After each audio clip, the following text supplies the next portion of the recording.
नमस्कार साथियों, मैं आपका दोस्त विष्णु कुमार आप सभी का हार्दिक स्वागत करता हूं, अभिनंदन करता हूं भारत के सबसे बड़े online education platform Unacademy Rajasthan exam पर।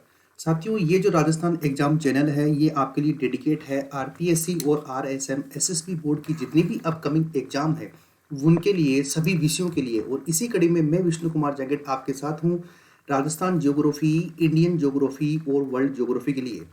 मेरे प्यारे साथियों, आपका एक बार पुनः सभी दोस्तों का हार्दिक स्वागत, हार्दिक अभिनंदन। अनअकैडमी के प्लस कोर्स लेने के बहुत से फायदे हैं। क्या फायदे हैं? सभी एजुकेटर यानी जितने भी एजुकेटर हैं इनके द्वारा जितनी भी लाइव क्लासेस ली जाती है ये आप देख सकते हो। आपको कंप्लीट पूरी तैयारी करवाई जाती है, आपको अनलिमिटेड लाइव एक्सेस मिलता है। आप अपनी कैपेसिटी की क्या कर सकते हो, जांच कर सकते हो। यहाँ पर डाउट क्लियरिंग सेशन होता है, यानी प्रत्येक 3 क्लास के बाद में आफ्टर एवरी 3 क्लासेस आपके एक डाउट क्लियरिंग सेशन होता है। उसमें आप क्या कर सकते हो, आपके डाउट को क्लियर कर सकते हो। आपके यहाँ पर अच्छे और बढ़िया तरीके से आपको एजुकेटर यहाँ पे पढ़ाते हैं। आप पीडीएफ डाउनलोड कर सकते हो, टेस्ट सीरीज ज्वाइन कर सकते हो और अच्छा गाइडेंस ले सकते हो। ये इसकी खास बात है।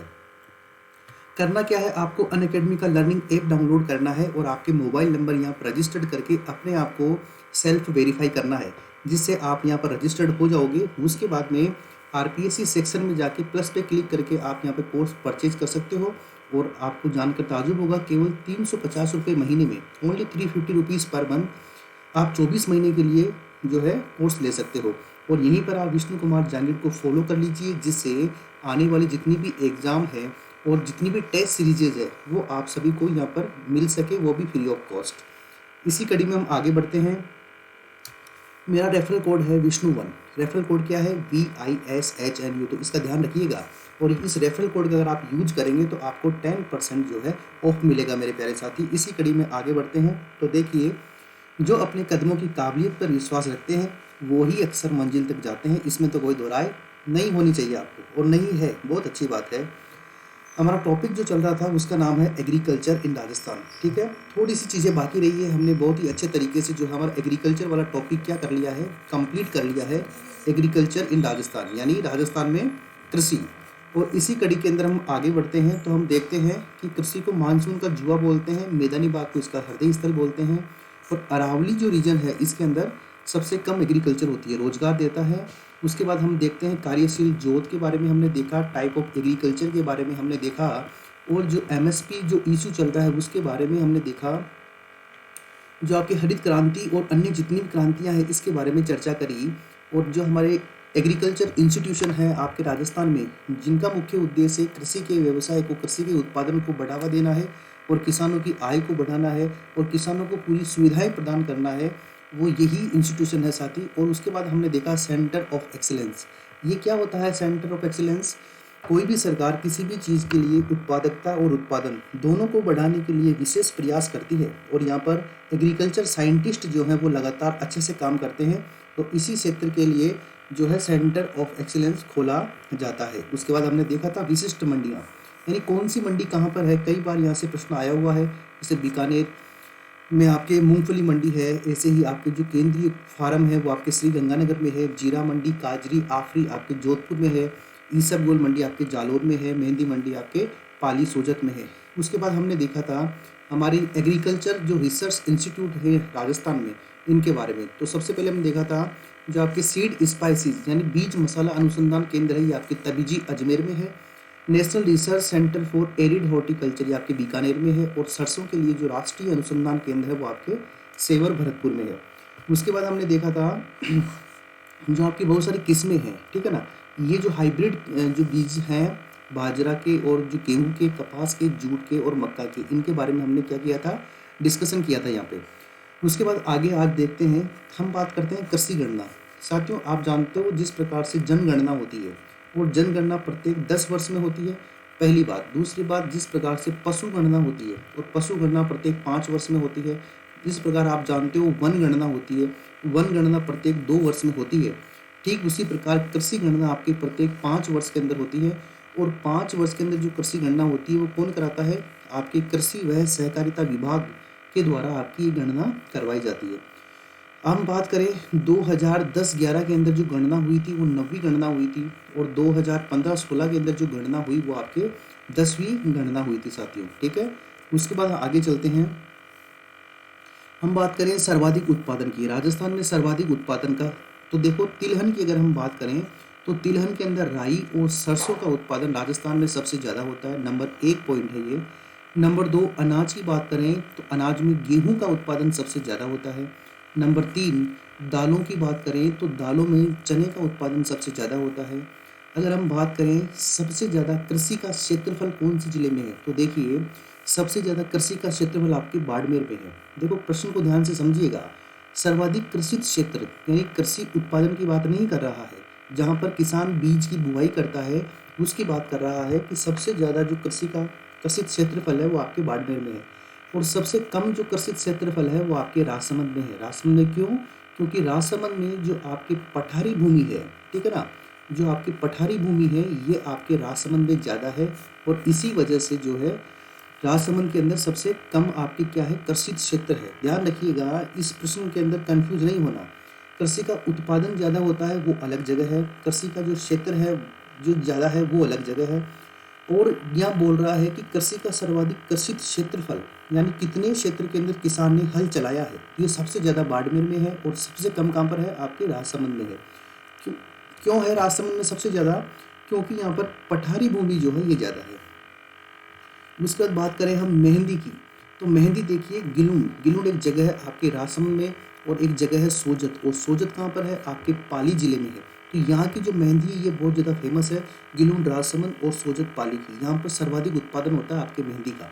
और सोजत पाली की जो मेहंदी होती है बड़ी रचनी होती है, यानी इसको हाथ पे लगाते ही इसका रंग बहुत ज़्यादा अच्छा आता है, इसलिए बहुत ज़्यादा वर्ल्ड फेमस है ये। इसके अलावा आपसे पूछिए कि बेजड़ का मतलब क्या होता है, तो देखो बेजड़ को क्या बोलते हैं, गोचनी बोलते हैं। गोचनी का मतलब क्या हो गया, एक तो हो गया आपके गेहूं, इसके अंदर एक शामिल हो गया आपके जौ, और इसमें एक शामिल हो गया आपके चना।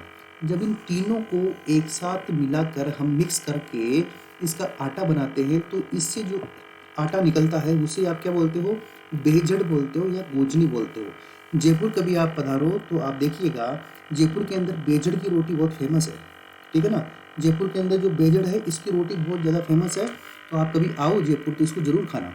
ये बड़ा पौष्टिक होता है और शरीर को ताकत देने वाला होता है, गेहूं, जौ और चना। आगे बात करते हैं चेती गुलाब। गुलाब जो है राजस्थान के अंदर बहुत ज़्यादा मात्रा में उत्पादित होते हैं। एक तो आपके पुष्कर, पुष्कर के अंदर अजमेर के अंदर गुलाब की जो खपत भी है वो भी ज़्यादा होती है। क्यों? क्योंकि एक तो कारण है अजमेर जो है आपके मंदिरों की नगरी है पुष्कर, एक तो यहाँ पे, दूसरा यहाँ पर ख्वाजा मोइनुद्दीन चिश्ती की साहब की यहाँ पर दरगाह है और उसके अंदर फूलों की ज़्यादा ही उपयोगिता है, इसी वजह से यहाँ पर फूलों का कंजप्शन भी ज़्यादा होता है। और पुष्कर जो कि आपके अजमेर में है, यहाँ के जो गुलाब है ये भी बहुत फेमस है। इसके अलावा देखिए नाथ द्वारा और जो खमनोर वाला एरिया है आपके राजसमंद का, ठीक है ना, यहाँ पर भी क्या है, आपकी चेती गुलाब जो है बड़ी ज़्यादा मात्रा के अंदर उत्पादित किया जाता है। ये बड़ा इंपॉर्टेंट है, ठीक है। एग्रीकल्चर जब टॉपिक हम देखते हैं तो हम इन छोटी छोटी चीज़ों के बारे में भी डिस्कशन या चर्चा करना बहुत ज़रूरी है, क्योंकि एग्ज़ाम में कहाँ से क्या आ जाए न तो आप जानते हैं और न मैं जानता हूँ। इसीलिए हमें क्या करना है, ओवरऑल कंप्लीटली जो है अच्छी अच्छी बातों को हमें नोट करते रहना है। इसके अलावा बात करें देखो होहोबा और जोजोबा की, देखो इसके बारे में कई बार हमने बात करी है, एक बार फिर बात करते हैं होहोबा जोजोबा। ये क्या है, सबसे पहले तो ये देखिए ये एक मरुस्थलीय पौधा है। क्या है ये, मरुस्थलीय पौधा है। इसका मतलब अगर सदाबहार जहाँ पर वन लगते हैं वहाँ पर ये पौधा नहीं उगेगा। ये पौधा कहाँ पर उगेगा, जहाँ पर मरुस्थल होगा। मरुस्थल का मतलब क्या है, एक तो तापमान जो है वहाँ पर ज़्यादा होगा, दूसरा बिंदु क्या है, तापमान के साथ में वहाँ पर वर्षा की जो मात्रा है वो क्या होगी, कम होगी, ठीक है। वो ऐसे क्षेत्र में, और बलुई मिट्टी जहाँ पर होगी ऐसे क्षेत्र में ये पौधा उगता है, इसीलिए ये पौधा जो है आपके मरुद्भिद वनस्पति में आता है। 1965 की बात है, 1965 में एक संस्था है आपके काजरी, CAZRI। ये जो काजरी संस्था है ये क्या है, central arid zone research institute. क्या है ये, central arid zone research institute. और ये जो संस्था है ये कहाँ पर है, ये आपके जोधपुर के अंदर स्थापित संस्था है। इसकी स्थापना 1952 में की गई थी और 1959 के अंदर इसका नाम बदलकर काजरी कर दिया था। ये जो संस्था है, ये संस्था आपके पश्चिमी राजस्थान यानी जो मरुस्थल वाला क्षेत्र है, इसकी वनस्पति के विकास के लिए कार्य करती है। यहाँ की जो बायोडाइवर्सिटी है यानी जो जैव विविधता है, इसको बढ़ाने का कार्य करती है। ये सबसे इम्पोर्टेंट बात है भाई, ठीक है। और ये जो पौधा है, ये पौधा कहाँ से लाया गया? इजराइल से लाया गया है। आप जानते हो इजराइल जो है भारत का दोस्त है और अच्छे मैत्रीवत संबंध है हमारे इजराइल के साथ में। पहली बात ये। दूसरी बात, जो आपके इजराइल है ये भी पूरा मरुस्थलीय क्षेत्र है, तो यहाँ पर इजराइल एक डेवलप्ड कंट्री है क्योंकि यूएसए का इसको पूरा सपोर्ट मिलता है। इस वजह से ये टेक्नोलॉजी के अंदर बहुत ज़्यादा आगे है। तो इसके पास ऐसी तकनीकें हैं जिसकी वजह से आपकी जो है शुष्क कृषि यानी एरिड एग्रीकल्चर, जो शुष्क कृषि है इसको बढ़ावा दिया जाए, इस प्रकार की तकनीकें। तो भारत और विशेष रूप से राजस्थान और इजराइल का जो सहयोग है वो लगातार बढ़ रहा है। तो यहाँ से 1965 के अंदर हमने क्या लिया? ये पौधा लिया। अब देखिए, इस पौधे को हमने उगाया और उगाने के बाद में बोया और बोने के बाद में देखो इससे क्या हुआ, हमने तेल प्राप्त किया। यानी इस पौधे से क्या लिया? हमने तेल लिया। तो देखो ये तिलहनी पौधा है। वैसे इसका जो तेल होता है ये मछली के तेल के विकल्प के रूप में काम में आता है। नंबर एक बात, किसके विकल्प के रूप में? मछली का जो तेल है इसके विकल्प के रूप में काम में आता है। नंबर दो, ये जो है आपके रंग रोगन करने में यानी जो रंग पेंटिंग होता है उसके अंदर काम में आता है। तीसरी बात क्या है? जो आपके सौंदर्य प्रसाधन होते हैं, ठीक है, जो सुंदरता के लिए जितनी भी क्रीमें आती है, जो भी गोरा होने के लिए या फिर स्किन को सॉफ्ट रखने के लिए जितने भी आपके सौंदर्य कॉस्मेटिक आइटम आते हैं उसके अंदर इसका यूज किया जाता है। और नंबर चार क्या है? जो आपके लुब्रिकेंट होते हैं। लुब्रिकेंट का मतलब होता है दो मशीनी पार्ट के बीच में जो चिकनाहट के लिए जिस वस्तु या जिस आइटम का यूज किया जाता है उसे ही क्या बोलते हैं? लुब्रिकेंट बोलते हैं। सामान्य भाषा में आप समझोगे कि आपके जो ग्रीस होता है, ठीक है, या फिर ऑयल होता है, वो भी आपके क्या होता है? लुब्रिकेंट होता है। तो मछली के तेल के विकल्प के रूप में, रंग रोगन में, सौंदर्य प्रसाधन में और लुब्रिकेंट में इसका क्या किया जाता है? यूज किया जाता है। तो ध्यान रखिएगा, इसको भूलना नहीं है। 1996-97 यानी 1996-97 में एक संस्था है जिसका नाम है एजोर्प। क्या नाम है? एजोर्प का मतलब है एसोसिएशन, AZORP। एजोर्प एक संस्था है और इस संस्था का क्या मतलब है? Association of the Rajasthan jojoba plantation and research project, ठीक है। ये आपकी क्या है? एक संस्था है। इस संस्था ने क्या किए, आपकी फतेहपुर सीकर में और एक जगह है जिसका नाम है ढूंढ, और ढूंढ जो जगह है ये कहाँ पर है? ये आपके जयपुर में है।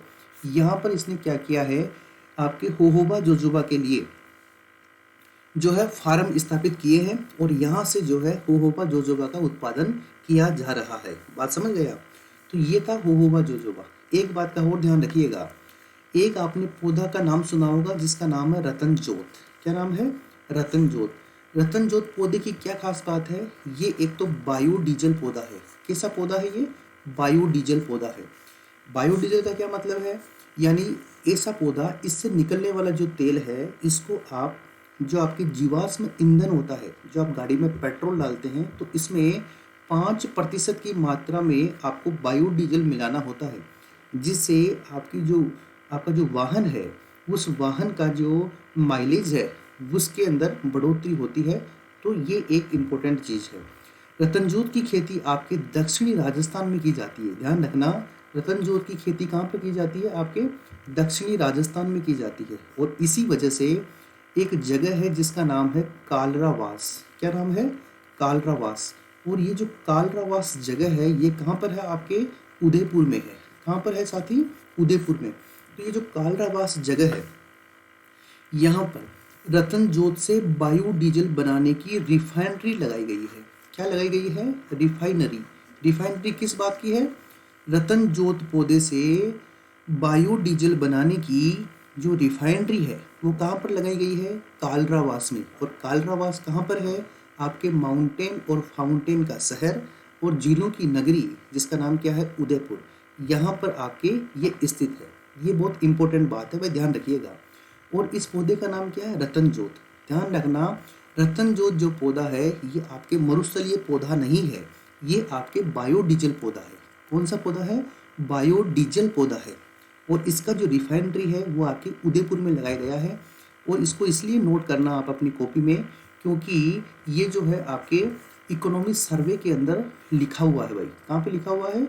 इकोनॉमिक सर्वे में। इसलिए आपसे सीधे सीधे पूछे जाने की संभावना बनती है भाई। तो ये हुई हमारे इम्पोर्टेंट और ख़ास बात किसकी? होहोबा और जोजोबा की। अब हम बात करते हैं कुछ विशेष संस्थाएं हैं। हमने बात करी थी राजस्थान के अंदर जो एग्रीकल्चर इंस्टीट्यूट है उनकी। अब हम बात करते हैं जो आपके एग्रीकल्चर से संबंधित जितनी भी संस्थाएं हैं राजस्थान सरकार की, जिनका मुख्य उद्देश्य क्या होता है?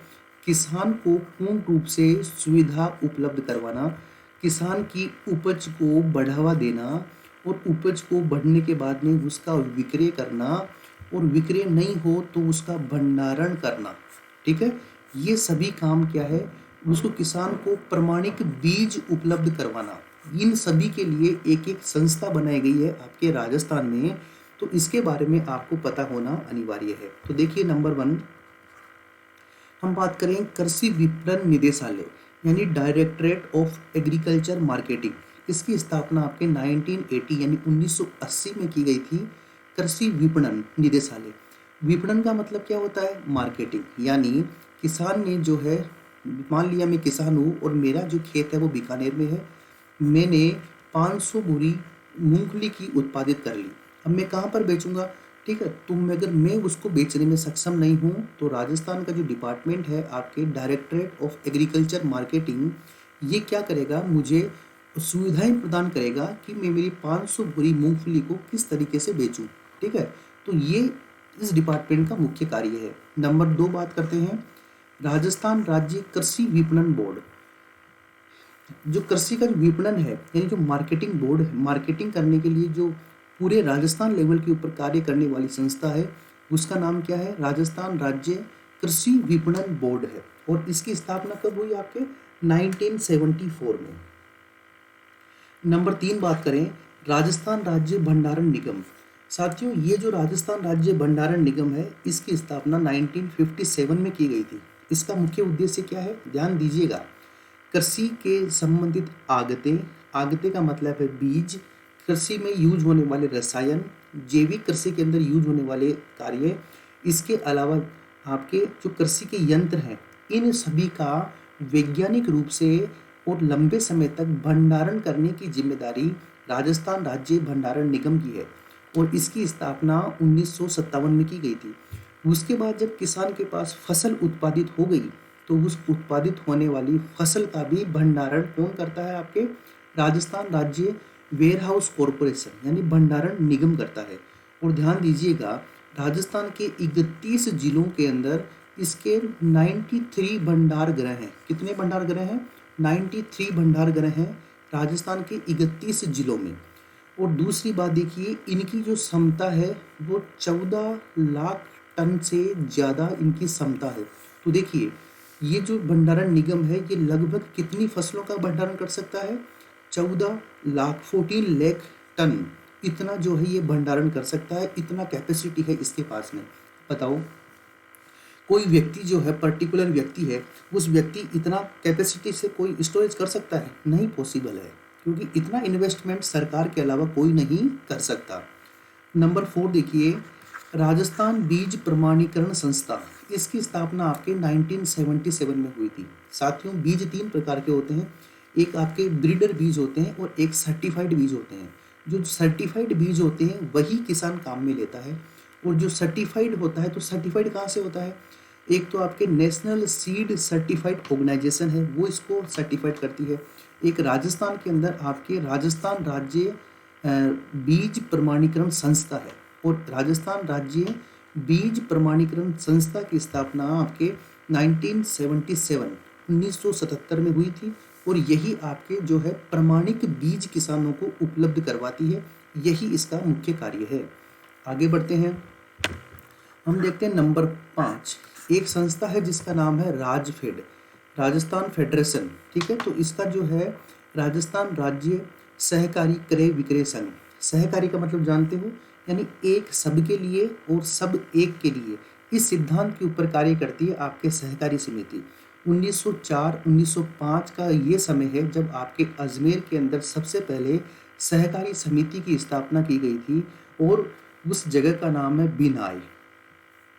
क्या नाम है इस जगह का? बिनाई। इस प्रश्न को ध्यान रखना, ये प्रश्न भी पूछा जा सकता है कि राजस्थान का जो बिनाई है यहाँ पर सबसे पहले 1904-1905 के अंदर सहकारी समिति की स्थापना की गई थी और सहकारी का मुख्य उद्देश्य क्या होता है? एक सबके लिए और सब एक के लिए। तो राजस्थान राज्य सहकारी क्रय विक्रय संघ की स्थापना आपके 1957 में की गई थी। आगे बढ़ते हैं। इसका मुख्य कार्य क्या है? उचित मूल्य दिलवाना, कृषि के सामान की उपलब्धता करवाना, उसकी बेचान करना और उसके प्रोसेसिंग को बढ़ावा देना, ये इसका मुख्य उद्देश्य है। आगे बात करते हैं तिलम संघ की। साथियों, तिलम संघ की स्थापना 1990 में हुई थी और तिलम जो संघ है इसका जो है मुख्य उद्देश्य क्या है? तिल के फसलों को बढ़ावा देना, यानी जो तिल है इसकी पैदावार को बढ़ावा देना ही इसका क्या है? मुख्य उद्देश्य है भाई। तिलम संघ की स्थापना कब हुई? 1990 में। इसके अलावा देखिए राजहंस। राजहंस का क्या मतलब है? देखिए इसका फुल फॉर्म भी पूछा जा सकता है आपसे। Rajasthan horticulture and nursery society. RAJ का मतलब क्या है? राजस्थान। H का मतलब क्या है? हॉर्टिकल्चर। A का मतलब क्या है? एंड। N का मतलब क्या है? नर्सरी। और S का मतलब क्या है? सोसाइटी। ठीक है ना? यानी Rajasthan horticulture and nursery society. और इसकी स्थापना आपके 1989-90 के अंदर हुई थी, यानी 1989-90 के अंदर आपके राजहंस की क्या की गई थी? स्थापना की गई थी। हॉर्टिकल्चर का मतलब क्या है? बागवानी, यानी बागवानी को बढ़ावा देना। आप जानते हो एक राजस्थान में राष्ट्रीय बागवानी मिशन लागू है। कौन सा मिशन है? राष्ट्रीय बागवानी मिशन लागू है। और ये जो राष्ट्रीय बागवानी मिशन है इसकी राजस्थान के अंदर 24 जिलों के अंदर ये मिशन लागू है। और इसका मुख्य उद्देश्य क्या है? फूल, फल और मसाला, ये जो 3 चीज़ें हैं, फूल, फल और मसाला, इसका उत्पादन बढ़ाना, इसकी उत्पादकता बढ़ाना और इसका जो बुवाई का क्षेत्र है इसका विस्तार करना ही इसका मुख्य उद्देश्य है राजस्थान बागवानी मिशन का, राष्ट्रीय बागवानी मिशन का, जो कि राजस्थान के 24 डिस्ट्रिक्ट के अंदर लागू है।